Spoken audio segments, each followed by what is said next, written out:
নমস্কার, আমি লিকিশা team EDP of বাংলাদেশের চেয়ারম্যান হিসেবে যুক্ত আছি। আমরা সফল উদ্যোক্তা হতে চাই, কিন্তু সফল উদ্যোক্তা হতে গেলে আমাদের করণীয় কী আমরা অনেকেই জানি না। যে কীভাবে আমরা সফল হতে পারি, আমাদের উদ্যোক্তা জীবনকে এগিয়ে নিয়ে যেতে পারি। তা সেই ক্ষেত্রে আমরা কিছু পদক্ষেপ নিতে পারি। প্রথম পদক্ষেপ হিসেবে আমি বলবো টাইম ম্যানেজমেন্ট। আমরা যদি সময়টাকে একদম সময়ের মতো করে ব্যবহার করি। আমরা সবাই সাংসারিক, আমরা অনেকেই ব্যস্ত। সেই ব্যস্ততার ভিড়ে আমরা উদ্যোক্তা জীবনকে খুব সিরিয়াসভাবে নিতে চাই না।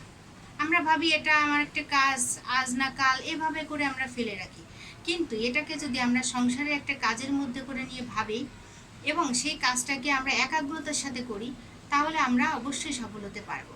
আমাদেরকে সংসারের কাজটা যেমন করতেই হয়, আমি করবই, ঠিক তেমন উদ্যোক্তা জীবনে আমাদের অ্যাক্টিভ হওয়ার জন্য আমাদের মার্কেটিং সিস্টেম, আমাদের কাস্টমারের সাথে কথা বলা, এটা আমরা খুবই টাইমলি করব।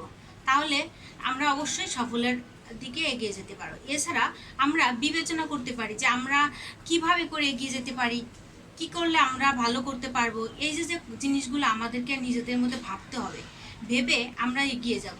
আপনারা চারিদিকে দেখেছেন যে যত সফল ব্যক্তি আছেন সবাই কিন্তু নিজেদের টাইমের উপরে খুবই গুরুত্ব দিয়েছেন। তো আমরা যদি টাইমের থেকে শুরু করে বিবেচনা বোধটাকে কাজে লাগাই, নিজেকে গোছালোভাবে গুছিয়ে নিই, নিজে ভাবি যে আমি কিভাবে করে আমার সময়টাকে সুন্দর করে সেট করতে পারবো, নিজের ভেতরে এই আইডিয়াগুলোকে করে সাজাতে পারি, আমরা বিজনেসটাকে কিভাবে এগিয়ে নিয়ে যেতে পারি, আমরা নিজেকে প্রেজেন্ট করতে পারি কিভাবে, এই যে জিনিসগুলো আমরা খুব সুন্দর করে করব। এবং আমরা সব ব্যাপারে প্রশিক্ষণের দিকে যাব। যেমন আমরা যদি কোনো কিছু না জানি তাহলে কিন্তু সেটা সুন্দর করে করতে পারবো না। তাই আমরা যদি কোনো ব্যাপারে জেনে নিই, আমাদের জ্ঞান থাকে প্রাথমিক, সেক্ষেত্রে কিন্তু আমরা অনেক ভালো করতে পারি।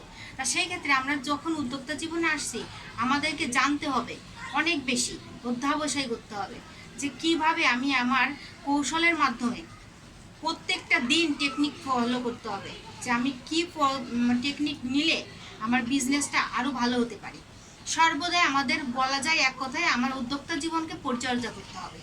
পরিচর্যা ছাড়া কোনো কিছুই কিন্তু সুন্দর হতে পারে না। তাই আমরা আমাদের উদ্যোক্তা জীবনের প্রত্যেকটা কাজকে গুরুত্বের সাথে, পরিচর্যার সাথে এগিয়ে নিয়ে যাব। তাহলে আমরা অবশ্যই সফল হতে পারবো।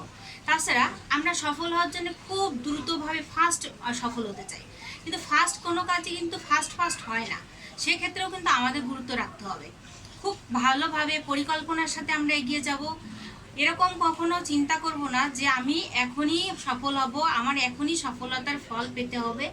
আমরা যদি আস্তে আস্তে করে একটু এগিয়ে যাই, তাহলে আমরা ঠিকই একদিন বড় স্বপ্ন সফল করতে পারবো। কিন্তু আমরা যদি খুব বেশি তাড়াহুড়া করি, আমরা ক্লান্ত বোধ করব, হতাশা বোধ করব, হয়তো আমরা পথভ্রষ্ট হব, আমরা সঠিক পথে চলতে পারবো না। সেক্ষেত্রেও কিন্তু আমাদের কিছু ভুল ত্রুটি থেকেই যাবে।